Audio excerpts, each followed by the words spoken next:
میں نے اپنے مخصوص انداز میں ہارن بجایا اور سب اپنی جگہ مستعد ہو گئے۔ ریاض کے چہرے پر چھائی ہوئی حیرت دیدنی تھی۔ جنگل کے شیر کی بے بسی کی طرح جو اچانک خود کو پنجرے میں پائے، ہم دونوں نے ایک دوسرے کی جانب دیکھا اور اس نے دل ہی دل میں تسلیم کر لیا کہ کھیل ختم ہو چکا ہے۔ ہم دونوں کے ہونٹوں پر خاموشی تھی۔ میرے ایک محتاط افسر نے کار کا دروازہ کھولا، ریاض گاڑی سے باہر نکلا اور خاموشی سے اس افسر کے پیچھے چل دیا۔ میں بھی ان کے ساتھ دفتر میں چلا گیا۔ میں نے ملازم کو چائے لانے کو کہا اور ہم سب خاموشی سے چائے پینے لگے۔ پنڈی آفس کے کمانڈر کرنل خلیق نے مجھ سے چٹ پر لکھ کر پوچھا کہ ریاض کی تلاشی لی جائے یا نہیں۔ میں نے چٹ پر لکھ کر جواب دیا کہ میرے خیال میں ریاض کے پاس کوئی ہتھیار نہیں ہے، اور فرض کر لیا جائے کہ مسلح بھی ہے تو اس حالت میں اس میں اتنی جرت نہیں ہے کہ وہ یہ ہتھیار استعمال کر سکے۔ ہم اسے پوری عزت و احترام دیں گے۔ تاہم میں نے اس سے کہا ریاض آپ کے پاس ہتھیار ہے تو دے دیجیے۔ اس نے جواب دیا سر میرے پاس کوئی ہتھیار نہیں۔ میں نے اس پر یقین کر لیا اور اس کی تلاشی نہ لی۔ شہر کا موسم ابھی تک ابر آلود تھا اور وقفوں سے بارش کا سلسلہ جاری تھا۔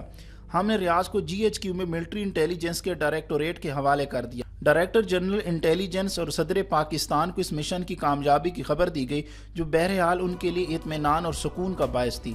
مگر لطف کی بات یہ ہے کہ آج تک کسی متعلقہ افسر نے مجھ سے یہ نہیں پوچھا کہ میں نے ریاض کو کیسے گرفتار کیا، جس کی گرفتاری کے لیے فوج کی 2 پلوٹونیں ترتیب دی جا رہی تھیں اور جس کو گرفتار کرنا تمام حساس اداروں کے لیے زندگی اور موت کا مسئلہ بنا ہوا تھا۔ اس کی گرفتاری کی کسی کو کانوں کان خبر نہ ہوئی، نہ شور، نہ ہنگامہ، نہ گولیوں کی تڑتڑاہٹ۔ یہ سب کیسے ہوا؟ جنرل اختر نے اس لیے نہ پوچھا کہ وہ اپنی ٹیم سے مشن فیل ہونے کی خبر سننے کے عادی ہی نہیں تھے۔ انہیں ٹیم پر پورا اعتماد تھا۔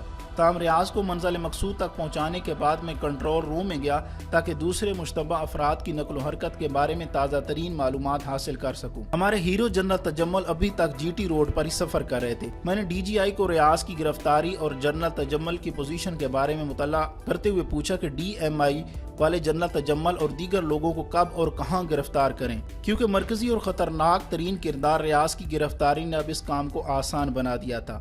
ویل ڈن ترمزی، اب یہ فیصلہ ہوا اور صدر صاحب یہ چاہتے ہیں کہ جنرل تجمل اور ان کے بیٹے کو بھی تم یعنی آئی ایس آئی ہی گرفتار کرے۔ ہم اس کے لیے ایم آئی کو زحمت نہیں دینا چاہتے۔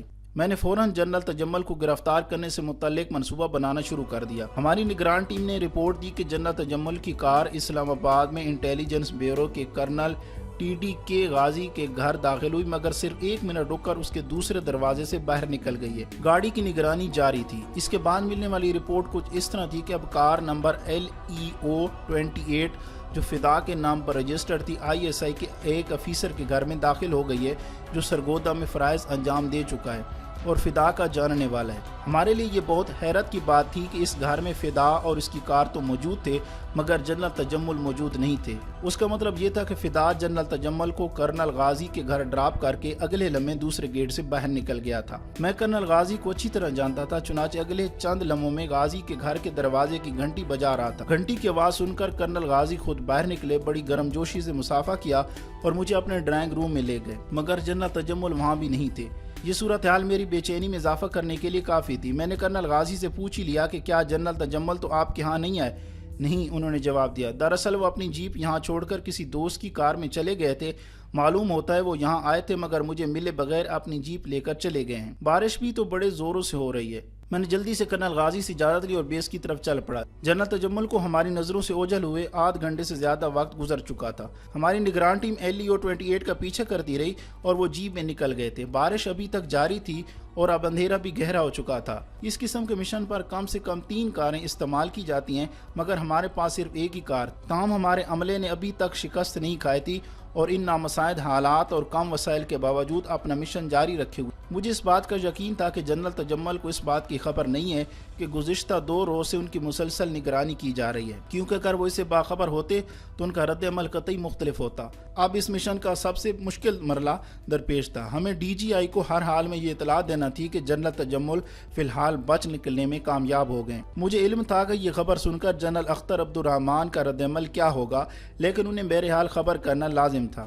ایسے موقعوں پر ان کا رویہ انتہائی بے رحم ہوتا تھا۔ میں جنرل اختر کو اس کا الزام نہیں دیتا کیونکہ وہ اپنے طور پر صدر کو یہ بتانے کے لیے تیار بیٹھے تھے کہ جنرل تجمل کو گرفتار کر لیا گیا ہے، اور ادھر ہم ان کو یہ خبر دینے والے تھے کہ جنرل تجمل کا کہیں کوئی نشان نہیں مل رہا۔ بہرحال میں نے فون پر ان کو بتایا کہ ٹارگٹ ہم سے مس ہو گیا ہے۔ ان کا رد عمل میری توقع سے بھی کچھ زیادہ ہی تھا اور وہ اپنے ریمارکس میں ہماری ساری مشقت اور پہلی کامیابی کو بھول گئے۔ برا بھلا کہنا تو ایک طرف انہوں نے نگرانی پر مامور افسر کو گرفتار کرنے اور اس کے خلاف انکوائری کا حکم دینے میں ایک لمحے کی بھی دیر نہ کی۔ کیپٹن کو انڈر اریسٹ سمجھیے اور کل صبح اس کو اس کی نااہلی کی سزا خود دوں گا۔ میں جنرل ضیاء کو منہ دکھانے کے قابل نہیں رہا، مجھے فوراً جنرل تجمل چاہیے اور بس تم اسے کہیں سے بھی لاؤ، یہ تمہارا کام ہے۔ یس سر، آپ کے حکم کی تعمیل ہوگی، مگر پہلے میرے اگلے قدم کے بارے میں سن لیجیے۔ میرے خیال میں جنرل تجمل اپنے گاؤں جا سکتے ہیں یا لاہور میں اپنے گھر جا سکتے ہیں یا ریس کورس گراؤنڈ پنڈی میں اپنے بیٹے کے پاس جا سکتے ہیں جو اپنی یونٹ کے ساتھ وہاں موجود ہے۔ میں نے ان تمام مقامات کو مکمل طور پر کور کر لیا ہے۔ جنرل تجمل آج رات انشاءاللہ ہمارے مہمان ہوں گے۔ انہوں نے نہ جانے میری بات کس حوصلے سے سنی، ابھی میرا آخری جملہ ختم نہیں ہوا تھا کہ وہ ایک بار پھر برس پڑے۔ میں نہیں جانتا تم کیا کرتے ہو، مجھے صبح تک جنرل تجمل GHQ میں چاہیے۔ جنرل تجمل کے غائب ہو جانے کی خبر DMI کو بھی ملی۔ انہوں نے فوراً ہماری نااہلی سے متعلق چیمہ گوئیاں شروع کر دی اور دل میں خوش بھی ہوئے کہ ISI پھنس گئی ہے۔ میرے محتاط اپنا کام نیک نیتی سے انجام دے رہے تھے اور مجھے یقین تھا کہ ہم جنرل تجمل کو جلد گرفتار کر لیں گے۔ میں نے اگلا لائے عمل تیار کیا اور مناسب احکامات دینا شروع کر دی۔ وہ افسر جس نے جنرل تجمل کو گنوا دیا تھا وہ بھی میری اور جنرل اختر عبدالرحمن کی گفتگو سن چکا تھا۔ سب سے پہلے میں اسی سے مخاطب ہوا، ویل ڈن، تم نے واقعہ بڑی محنت کی ہے۔ ٹارگیٹ کا گم ہونا معمولی بات ہے، ہم اسے ڈھونڈ لیں گے، گھبراؤ مت۔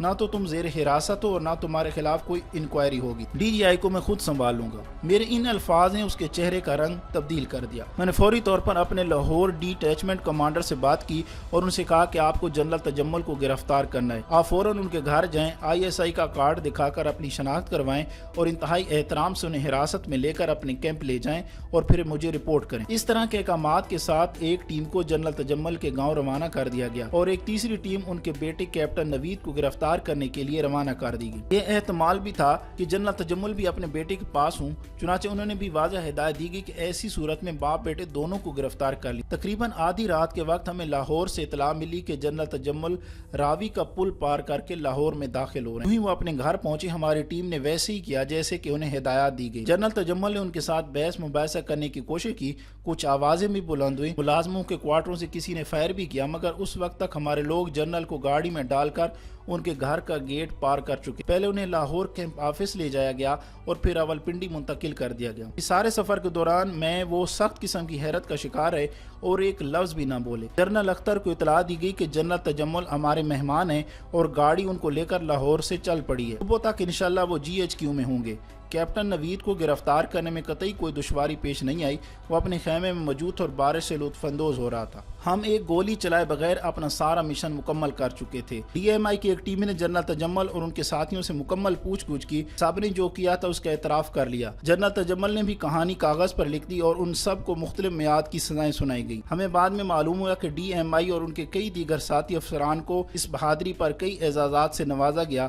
جہاں تک میرا اور ISI کے دیگر افسروں کا تعلق تھا جو اس مشن کی تکمیل کے لیے اپنے جانیں ہتھیلی پر لیے پھرتے رہے، ان کے حصے میں صرف ایک تھپکی، چند جھاڑیں اور اگلے مشن کے احکامات آئے۔ ISI کے لیے ہر صبح کا سورج نئے مسائل، نئے چیلنج اور نئی مشکلات لے کر آتا، یا شاید ISI میں دن اور رات میں کوئی فرق نہیں، مسلسل ایک ہنگامہ رہتا ہے۔